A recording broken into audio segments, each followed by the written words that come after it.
see y'all again. Last time I addressed your board, we talked about 11 buses running a stoplight in less than an hour. The response from your company was that ODOT had made a mistake on the timing of that red light, and the operators were just trying to get through it. I don't know about you, but running a red light's running a red light. Who reminds us? If I run a red light, I get a ticket. That ticket reminds me not to do it again. I don't believe any tickets have been written, have they, Neil?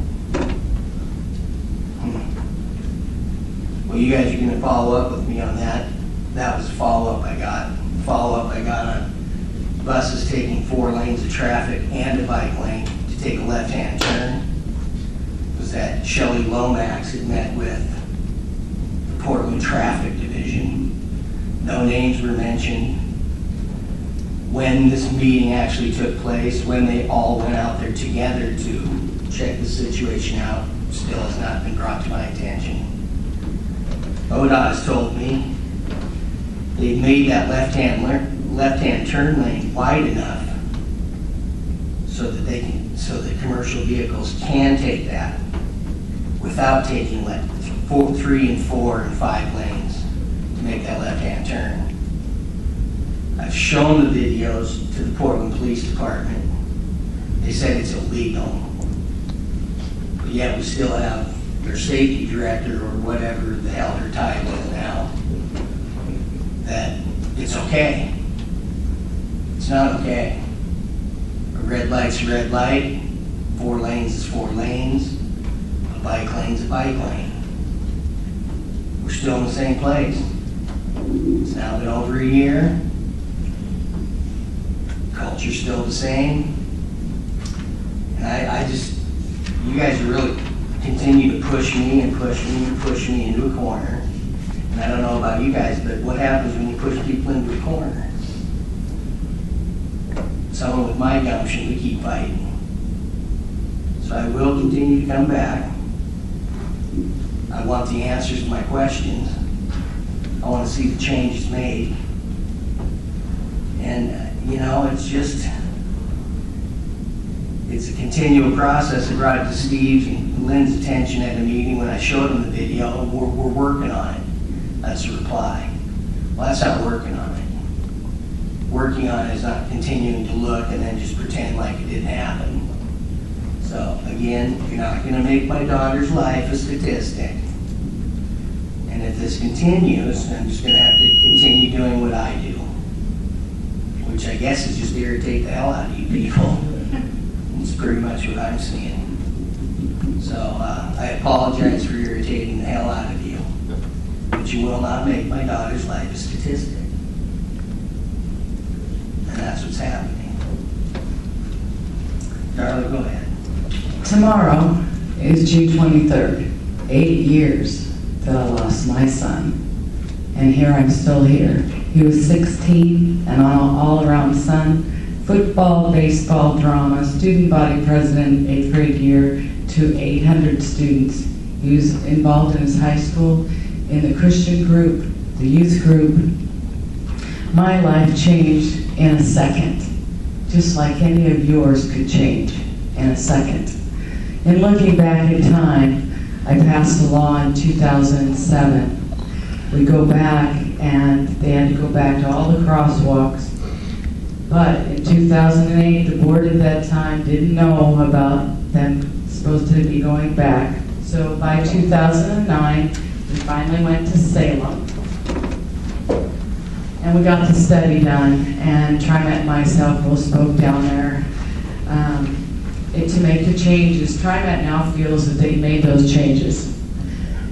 And I'd just like to be able to say that last month, I believe I called you, Rick, and told you about a place on 117th and Burnside.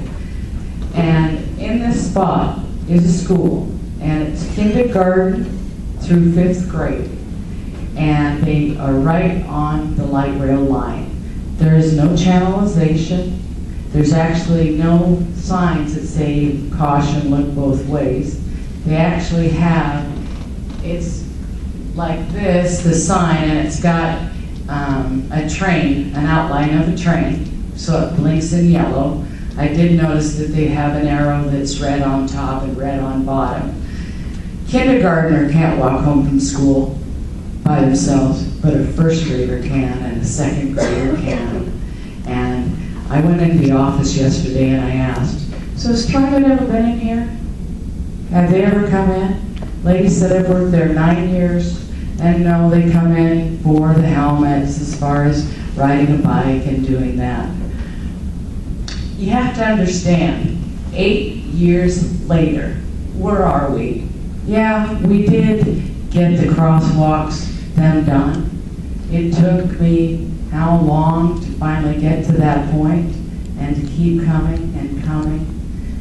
But I don't see the education, and we continue to talk about it, and that's not coming. And you know, I wasn't going to come anymore because it's just the same thing. You don't make the changes. Safety isn't a priority. I see it. I mean, if safety was a priority, you, the board, would have at least set up for an outside people to be a board of directors for just the safety, for the education at the schools, for the people that they hit all the time. I mean, you hit a train, hit one of your own buses. You got to start looking at that. And there's not just us. There's a lot of people. And I have continued this because it's about a life. It's not about the money. We talked today about billions of dollars.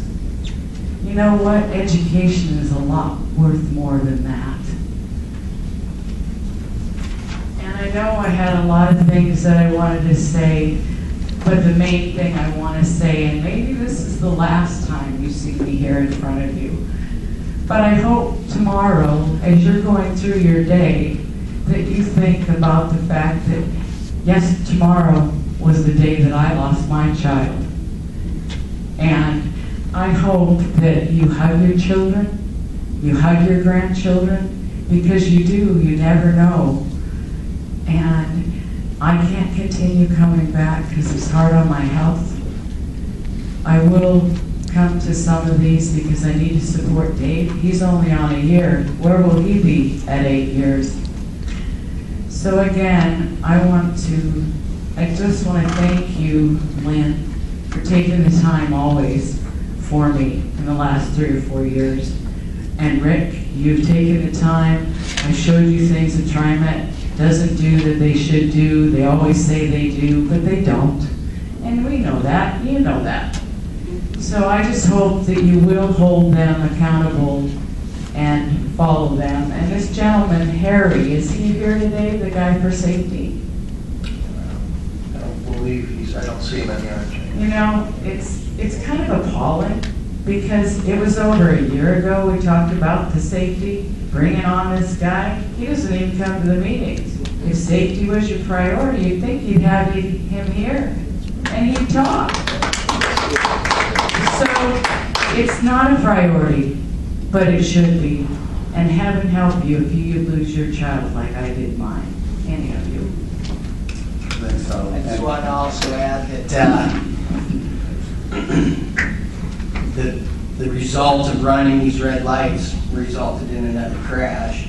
Bus hits a train. You know, come on, guys. It's going to continue to be spelled out to you. Make the changes. What are you waiting for? You know, these incremental changes.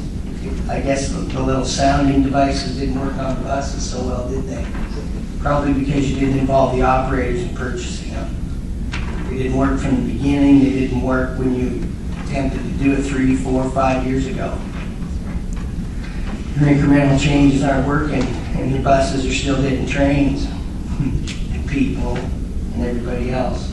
And the name of that school, just to let you know, is Ventura Park Elementary on 117th and Burnside.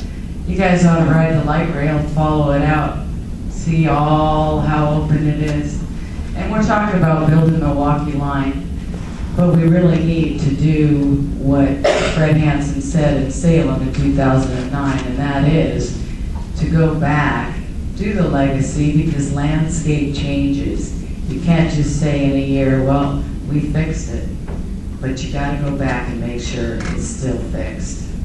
Thank you both.